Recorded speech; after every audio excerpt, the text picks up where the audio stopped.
سامعین گرامی، مشرکین مکہ 360 بتوں کی پوجا کرتے تھے، اور 360 بتوں کی پوجا کرنے کے باوجود دعویٰ ان کا یہ تھا کہ ہم ملت ابراہیمی کے پیروکار ہیں۔ دیکھیں، شیطان کی چالیں بڑی عجیب ہوتی ہیں۔ شیطان انسان سے گناہ بھی کرواتا ہے اور پھر بڑے بڑے دعوے بھی کرواتا ہے۔ اب شیطان ادھر سے شرک کروا رہا ہے، اور شرک کا ہر گناہ شیطان نے بیت اللہ جیسی مقدس جگہ پر ایجاد کیا۔ بیت اللہ کے اندر جو خالص اللہ کے نام پر بنا تھا، اس بیت اللہ میں جو حضرت ابراہیم نے بنایا، حضرت اسماعیل نے بنایا، اس بیت اللہ کے اندر انہوں نے لا کر بت رکھ دی، اور 360 بت رکھے، اور ہر بت کے متعلق یہ عقیدہ تھا کہ یہ ہمارا مشکل کشا ہے، یہی ہمارا حاجت روا ہے، یہی ہمارے سارے معاملات چلانے والا ہے، یہی اللہ کو منانے والا ہے، یہی اللہ ان کے سامنے مجبور ہے، اللہ کے اختیارات ان کے پاس ہے۔ سارے عقیدے مشرکین مکہ کی یہی، لیکن ساتھ ساتھ دعویٰ کیا تھا؟ دعویٰ یہ تھا کہ ہم حضرت ابراہیم کو مانتے ہیں۔ اب یہ وہی شبہ ہے جو آج مسلمانوں کو پڑا ہوا ہے کہ مسلمان شرک کی ہر قسم اختیار کرتے ہیں۔ کوئی قسم ایسی نہیں ہے جو آج مسلمانوں کے اندر شرک کی موجود نہ ہو۔ رسول اللہ صلی اللہ علیہ وسلم نے فرمایا، قیامت قائم نہیں ہوگی اس وقت تک جب تک میری قوم کے، میری امت کے لوگ جب تک سرعام شرک نہیں کریں گے، بتوں کو پوجیں گے، پھر لات اور منات کی پوجا ہوگی، پھر عزا کی پوجا ہوگی، پھر بتوں کو پوجا جائے گا۔ یہ ساری کی ساری باتیں سرور کونین صلی اللہ علیہ وسلم نے ارشاد فرمائی ہیں۔ اس بنا پر ہمیشہ شرک سے ڈرتے رہنا چاہیے، کیونکہ آپ نے فرمایا ہے کہ میری امت کے اندر دوبارہ یہ شرک عود کر آئے گا اور دوبارہ لوٹ کر آئے گا، اور امت کے لوگ شرک کے اندر لچڑ جائیں گے، شرک کے اندر دس جائیں گے اور دن اور رات شرک کریں گے۔ تو سرکار دو عالم صلی اللہ علیہ وسلم کی بات نعوذ باللہ من ذالک غلط نہیں ہو سکتی۔ جو آپ نے فرمایا ہے وہ پورا ہو کر رہے گا۔ تو آج امت مسلمہ کا یہی بڑا مسئلہ ہے کہ شرک کی ہر قسم ہمارے اندر موجود ہے، شرک کی ہر بات ہمارے اندر موجود ہے۔ وہ تمام نظریات اور عقائد جو مشرکین مکہ کے تھے، آج وہ تمام نظریات اور عقائد مسلمانوں کے اندر موجود ہیں، لیکن دعویٰ پھر بھی کیا ہے کہ ہم کس کے ماننے والے ہیں؟ ہم محمد رسول اللہ کے ماننے والے ہیں، جو بتوں کو توڑنے کے لیے آئے تھے، جو لوگوں کو اللہ سے جوڑنے کے لیے آئے تھے، جنہوں نے اللہ سے رشتہ قائم کرنے کے لیے اپنے ساری زندگی کی قربانی دے دی، جنہوں نے بار بار ہجرتوں کو سینے سے لگایا، جنہوں نے بار بار کی پریشانیوں کو سہا، جنہوں نے اپنے صحابہ کے لیے، اپنے صحابہ کو پریشانیوں کے اندر ڈال دیا، صرف کس کے لیے ڈالا ہے؟ کہ لوگ ایک اللہ کو ماننے والے بن جائیں۔ آج اس نبی کے پیروکار زیادہ تر جو ہیں وہ کیا ہیں؟ وَمَا يُؤْمِنُ أَكْثَرُهُمْ بِاللَّهِ إِلَّا وَهُمْ مُشْرِكُونَ۔ فرمایا کہ اکثر ایمان کا دعویٰ کرنے والے مشرک ہوتے ہیں، اکثر ایمان کا دعویٰ کرنے والے۔ دیکھیں، مشرکین کو تو نہیں کہا جا رہا وَمَا يُؤْمِنُ أَكْثَرُهُمْ بِاللَّهِ، اور میں اکثر ایمان کا دعویٰ کرنے والے کیا ہوتے ہیں؟ مشرک ہوتے ہیں۔ تو معلوم یہ ہوا کہ یہ وبا بڑی پرانی ہے اور بہت خطرناک اور ہولناک بیماری ہے کہ ہم بیمار بھی ہوں اور ہم بیماری کو تسلیم بھی نہ کریں، ہم مریض بھی ہوں اور مرض کو تسلیم بھی نہ کریں، ہم شرک کر بھی رہے ہوں اور شرک کو تسلیم ہی نہ کریں، ہم یہ کہیں ہم شرک کر ہی نہیں سکتے، ہمارے قریب بھی شرک نہیں آ سکتا۔ رسول اللہ صلی اللہ علیہ وسلم کی ذات مبارکہ پر قربان جائیں کہ آپ علیہ الصلوۃ والسلام نے صحابہ سے یہ بات فرمائی تھی۔ آپ کا روح سخن صحابہ کی طرف تھا کہ تمہارے معاملے میں اب بے خوف ہو چکا ہوں کہ اب شیطان تمہیں شرک پر آمادہ نہیں کر سکتا، لیکن تمہارے اندر کچھ شرک کے علاوہ کوئی اور بیماریاں پیدا ہوں گی۔ تو یہ تو صحابہ کو فرمایا تھا، اور یہ بات آج کچھ لوگ کر بیٹھ گئے کہ رسول اللہ صلی اللہ علیہ وسلم نے فرمایا تمہارے اندر شرک نہیں ہوگی۔ تو اگر اللہ کے رسول نے فرمایا ہے شرک نہیں ہوگی، تو مجھے بتلاؤ یہ جو کچھ میلے لگتے ہیں اور جو نظام ہے، ایک درباری اور مزاری نظام ہے، یہ نظام شرک نہیں ہے تو کیا ہے؟ یہ نظام اللہ کا انکار نہیں ہے تو کیا ہے؟ یہ سرور کونین صلی اللہ علیہ وسلم کی تعلیمات کا انکار نہیں ہے تو اور کیا ہے؟ سمجھ نہیں آتی کہ ہندو سادھو بھی وہی کچھ کرتے ہیں جو مسلمان پیر جو کرتے ہیں. ہندو سادھوؤں کے ہاں بھی وہی کچھ ہوتا ہے، ہمارے ہاں بھی وہی کچھ ہوتا ہے. وہی لباس وہ پہنتے ہیں، وہی لباس یہ پہنتے ہیں، وہی کڑے وہ پہنتے ہیں، وہی کڑے یہ پہنتے ہیں، وہی عقیدے ان کے ہیں، وہی عقیدے ان کے ہیں. اور پھر شیطان نے ساتھ ہمیں صرف یہ پٹی پڑھا دی کہ آپ نے لا الہ الا اللہ پڑھ لیا ہے، آپ مشرک ہو ہی نہیں سکتے. یہ بہت خطرناک بات ہے، یاد رکھیے. اس سے بھی زیادہ خطرناک بات ہے کہ ایک بندہ بیمار ہے، اس کو بیماری کا پتہ ہی نہیں ہے، کینسر ہو چکا ہے، اس کو آخری سٹیج پر ہے، لیکن تسلیم نہیں کر رہا کہ مجھے کینسر ہوا ہے. تو آج امت مسلمہ کا بڑا مسئلہ یہی ہے کہ ہمارے اندر شرک موجود ہے، اور ہم شرک میں یہاں تک دھس چکے ہیں، یہاں تک ہم یہ گلے تک دھس چکے ہیں، لیکن ہم تسلیم کرنے کو تیار نہیں ہیں کہ شرک ہمارے اندر موجود ہے. تو یہی شیطان کا سب سے بڑا دھوکہ ہے، یہی تو شیطان کی سب سے بڑی کاروائی ہے کہ وہ یہ بات کہتا ہے کہ اس کے اندر یہ گناہ موجود بھی ہو اور گناہ کو تسلیم بھی نہ کرے، برائی موجود بھی ہو، برائی کو تسلیم بھی نہ کرے. تو حضرت ابراہیم علیہ السلام کی جو تعلیمات تھی اور مشرکین کا جو دعویٰ تھا، قرآن نے وہ بیان کیے کہ وَاتْلُ عَلَيْهِمْ نَبَأَ ابراہیم. اے محمد صلی اللہ علیہ وسلم، ان کا مشرکین کا یہ دعویٰ ہے کہ ہم ملت ابراہیمی کو ماننے والے ہیں، تو ذرا ملت ابراہیمی کی بات تو ان کو سنائیے، حضرت ابراہیم کا قصہ تو پڑھ کر انہیں سنائیے کہ حضرت ابراہیم کیا تھے. اب قرآن نے وہی بیان کیا، اذ قال لأبیہ وقومہ ما تعبدون.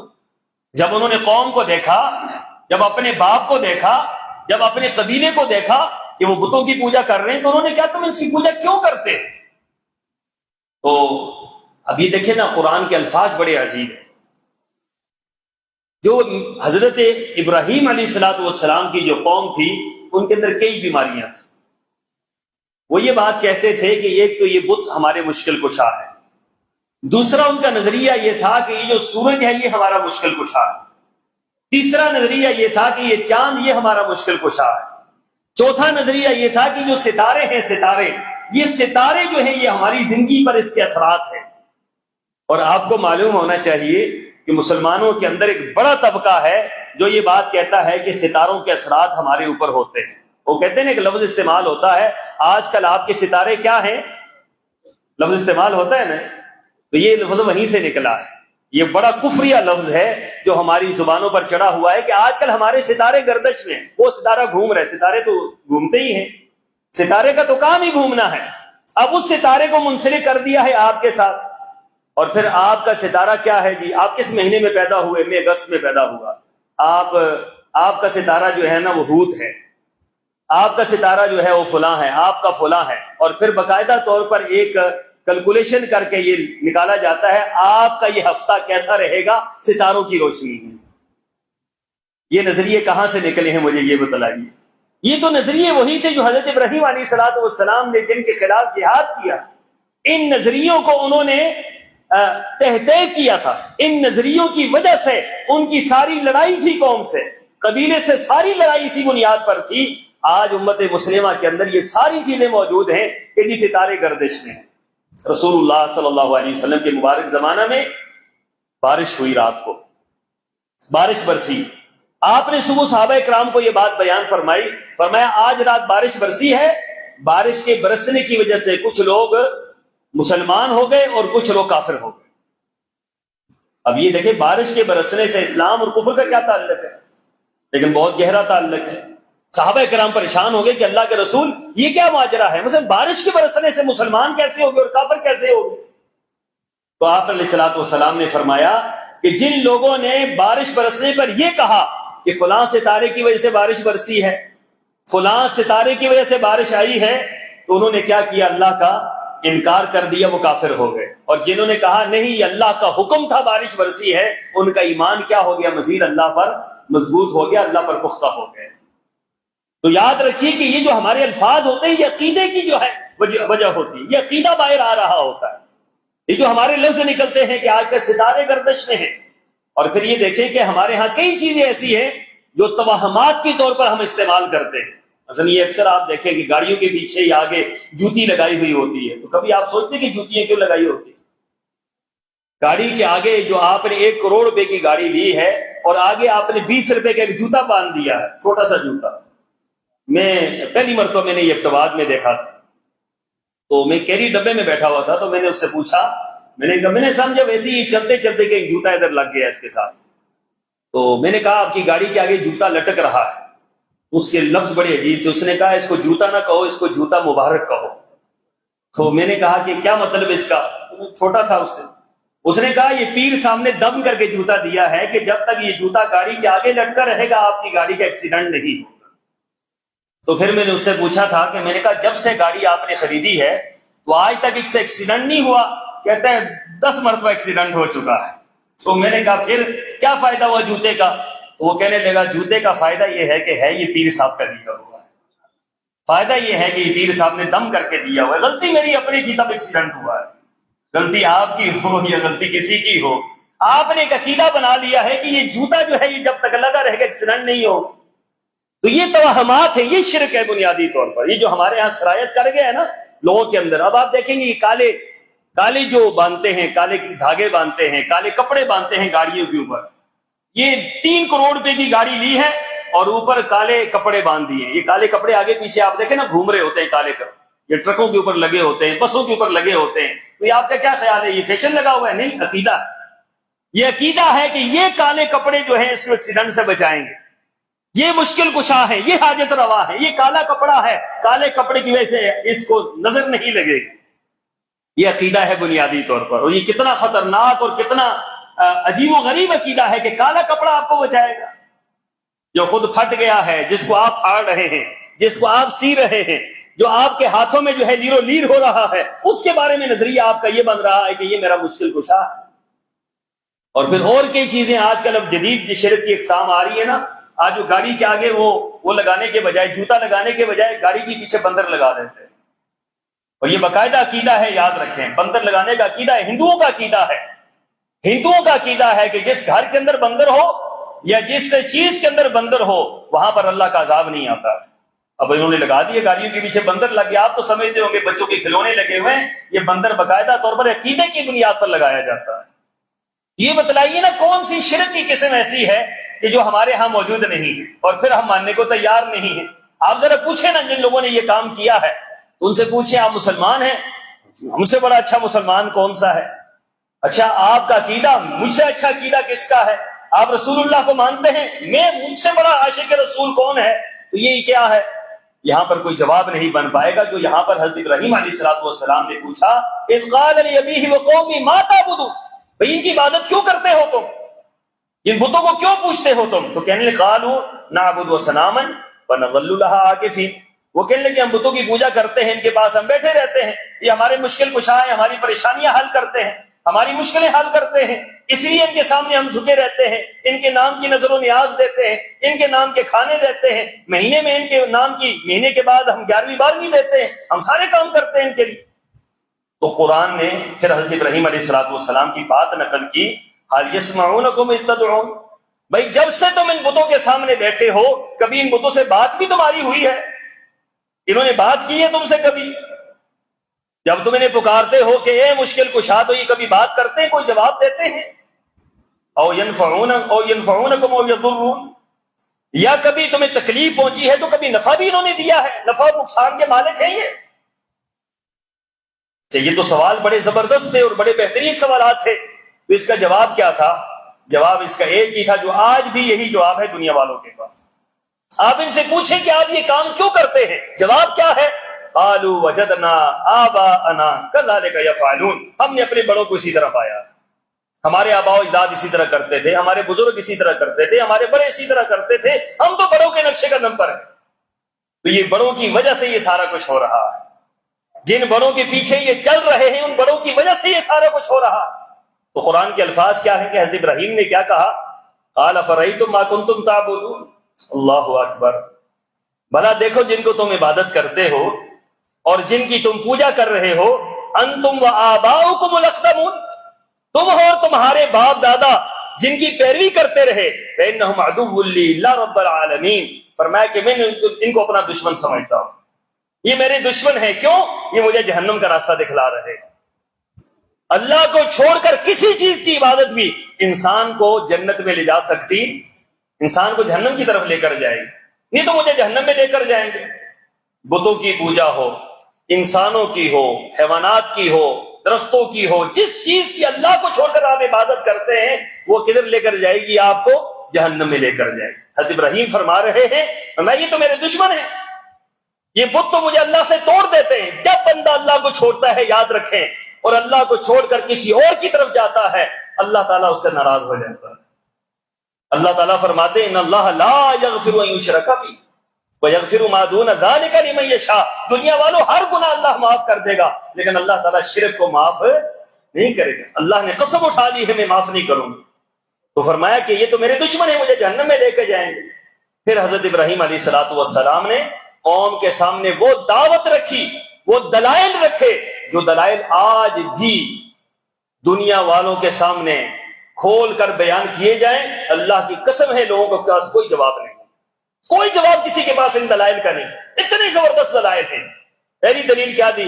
الذی خلقنی، میرا رب، یہ بت کیسے ہو سکتا ہے؟ میرا رب تو وہ ہے جس نے مجھے پیدا کیا ہے، میرا رب تو وہ ہے جس نے مجھے پیدا کیا ہے۔ تم بتلاؤ تمہیں کس نے پیدا کیا؟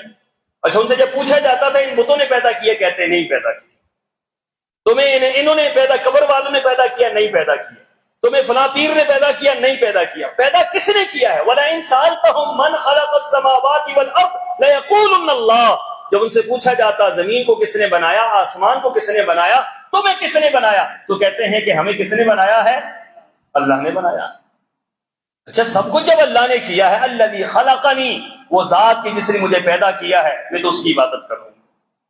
فہو یہدین، وہ ذات، اس کی عبادت اس لیے کروں گا، اس نے میری رہنمائی کی ہے۔ کیا رہنمائی کی ہے؟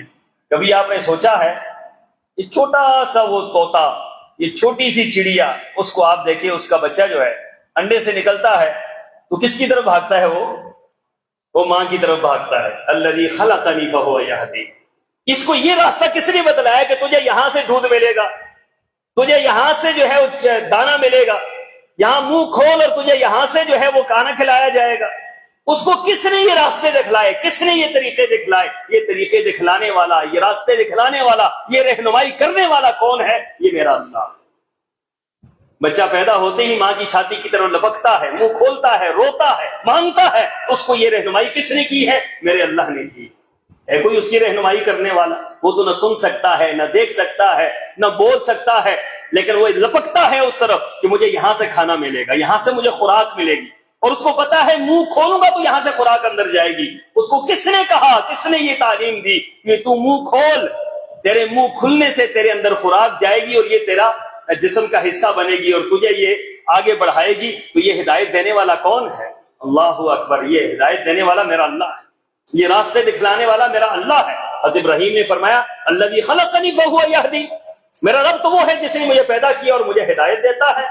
والذی هو یطعمنی ویسقین، میرا رب تو وہ ہے جو مجھے کھلاتا بھی ہے، مجھے پلاتا بھی ہے۔ رزق کا معاملہ کس کے پاس ہے؟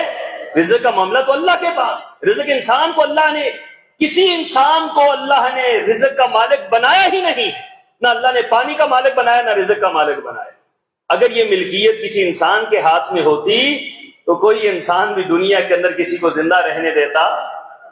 ساری دنیا لگی ہوئی ہے افغانستان کو مارنے کے لیے، مار دی انہوں نے، ساری دنیا لگی ہوئی، کتنے سالوں سے مار رہے ہیں، ابھی ان کی معیشت ہم سے بہتر ہے۔ اللہ تعالیٰ دکھلاتا ہے کہ نہیں، رزق تمہارے ہاتھ میں نہیں ہے، یہ معیشت تمہارے ہاتھ میں نہیں ہے، یہ نظام تمہارے ہاتھوں میں نہیں ہے، یہ اللہ کے ہاتھ میں ہے۔ اللہ تعالیٰ جس طرح چاہتا ہے کرتا ہے۔ والذی هو یطعمنی ویسقین، ساری دنیا چاہتی ہے۔ رسول اللہ صلی اللہ علیہ وسلم کو شیب ابی طالب میں 3 سال تک بند رکھا، قطع تلقی کر دی، مقاطعہ کر لیا، 3 سال تک بند رکھا۔ 3 سال تک ان کے کھانے اور پینے کے لیے کوئی راستہ نہیں تھا کہ باہر سے جائے، تو کس نے کھلایا اور کس نے پلایا؟ والذی هو یطعمنی ویسقین۔ حضرت مریم علیہ السلام محراب کے اندر بیٹھی ہیں اور وہاں پر طرح طرح کے پھل موجود ہیں، طرح طرح کے پھل موجود ہیں۔ حضرت زکریا نے دیکھا، وہ بھی پیغمبر تھے۔ حضرت زکریا کہتے ہیں مریم، یہ کیا ماجرا ہے کہ آج یہ جو پھل تمہارے سامنے موجود ہیں یہ تو اس پورے علاقے میں یہ پھل نہیں ہے، تو یہ پھل تمہارے پاس کہاں سے آئے؟ تو حضرت مریم کا جواب کیا تھا؟ یہ پھل میرے رب نے مجھے کھلائے، میرے رب نے مجھے دیے، یہ رب نے یہاں پہنچائے۔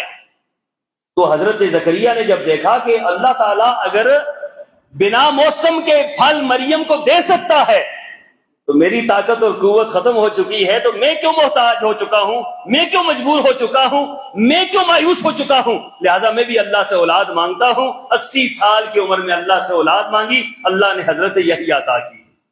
اور میں مایوس ہونے کی ضرورت نہیں ہے، اللہ سے مایوس ہونے کی ضرورت نہیں ہے۔ یہ قاعدے کلیہ آپ لوگوں کے لیے ہوں گے، اللہ کے لیے کوئی قاعدہ کلیہ نہیں ہے۔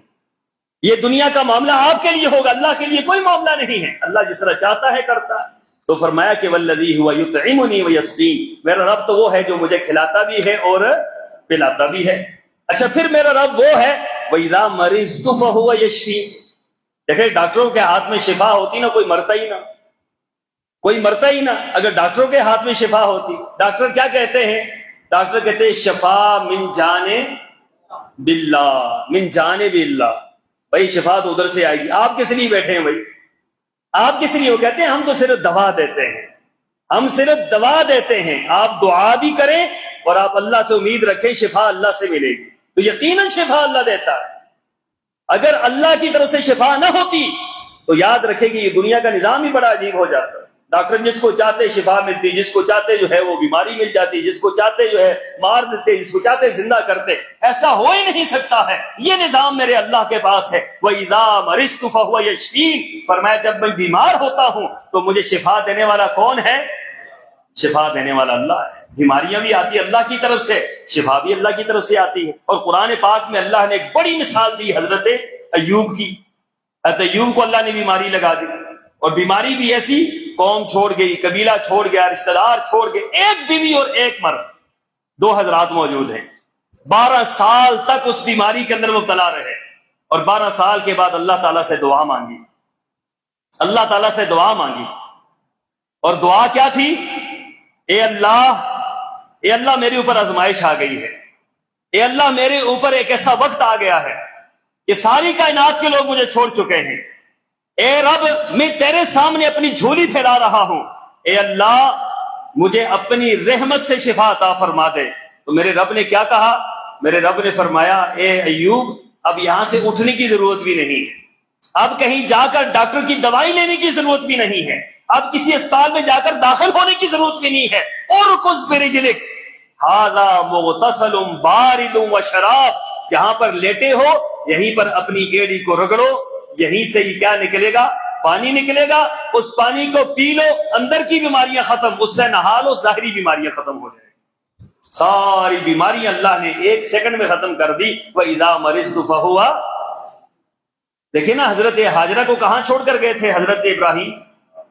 اب بے آب گیا وادی، جہاں پر کچھ بھی نہیں تھا، پانی بھی نہیں تھا، جہاں پر کھانے کے لیے کوئی پھل نہیں، کوئی فروٹ نہیں، کوئی کھیتی باڑی نہیں، دور دور تک انسان کیا نام و نشان نہیں ہے۔ تو حضرت ہاجرہ کی دعا سے اللہ تعالیٰ نے پانی کہاں سے نکالا؟ آج پانی وہاں سے نکل رہا ہے، آب زمزم آپ یہاں پر پیتے ہیں، وہاں کا پانی یہاں۔ دنیا کا کون سا ایسا پانی ہے جو پوری دنیا میں جاتا ہو، لوگ پی رہے ہوں، متبرک بھی سمجھ رہے ہوں؟ تو یہ اللہ تعالیٰ کا جو عقیدہ ہے نا، عقیدہ یاد رکھیں، جو اللہ کے لیے قربانی دیتے ہیں اللہ تعالیٰ کبھی بھی ان کی قربانیوں کو ضائع، جو اللہ کے متعلق صحیح درست عقیدہ رکھتے ہیں، صحیح نظریہ رکھتے ہیں، اللہ تعالیٰ کبھی ان کو ضائع نہیں کرتا۔ فرمایا کہ میرا رب مجھے شفا دیتا ہے جب میں بیمار ہوتا ہوں، والذی یمیتنی ثم یحیین، وہی میرا رب ہے جو مجھے مارے گا دوبارہ زندہ کرے گا۔ دوبارہ جو موت و حیات کا نظام ہے یہ بھی کس کے پاس ہے؟ یہ اللہ کے پاس ہے۔ نہ کوئی مار سکتا ہے، نہ کوئی دنیا کے اندر ہے کوئی کسی کو مار دے کہ بھئی تو یہ تیری زندگی اور موت میرے ہاتھ میں ہے، ایسے نہیں۔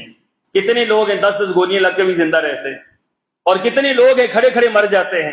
تو موت و حیات کا مالک کون ہے؟ یہ انسان کے ہاتھ میں نہیں ہے۔ والذی اطمع ان یغفر لی، پیغمبر کی انتہا دیکھی عاجزی اور انکساری کی۔ پیغمبر دعا کر رہے ہیں اللہ سے، اور دعا کیا ہے؟ میں امید رکھتا ہوں اللہ سے کہ اللہ کل قیامت کے دن میرے گناہوں کو معاف کر دے۔ یہ پیغمبر امید رکھ رہا ہے، امید۔ والذی اطمع ان یغفر لی خطیئتی یوم الدین، میں اس بات کی امید رکھتا ہوں میرا رب قیامت کے دن مجھے معاف کرے گا۔ اور یہ نظریہ ہمارے ہاں کیا ہے؟ کہ آپ کسی پیر صاحب کے ہاتھ پر بیعت ہو جائیں تو کل آپ بخشے بخشائے ہوئے ہیں، آپ کو ضرورت ہی نہیں ہے کچھ کرنے کی، آپ بے شک نماز نہ پڑھیں، آپ روزہ نہ رکھیں، آپ زکوٰۃ نہ، آپ کچھ بھی نہ کریں، آپ صرف بس بیعت کر لیں، پھر اس کے بعد دیکھیں کہ کل کیا ہوتا ہے قیامت کے دن۔ یاد رکھیں یہ سارے شیطان کے دھوکے ہیں، یہ اللہ سے لوگوں کو غافل کرنے کا طریقہ ہے، یہ شرک کی ساری اقسام ہے۔ حضرت ابراہیم علیہ السلام کا جو دین تھا، جو ملت ابراہیمی تھی، جو آپ کی دعوت تھی، وہ قرآن نے بیان کی ہے، اور یہ ہمارے لیے رہنمائی اور رہبری کا سبب ہے۔ اللہ مجھے اور آپ کو عمل کی توفیق عطا فرمائے۔ وآخر دعوانا ان الحمد للہ رب العالمین۔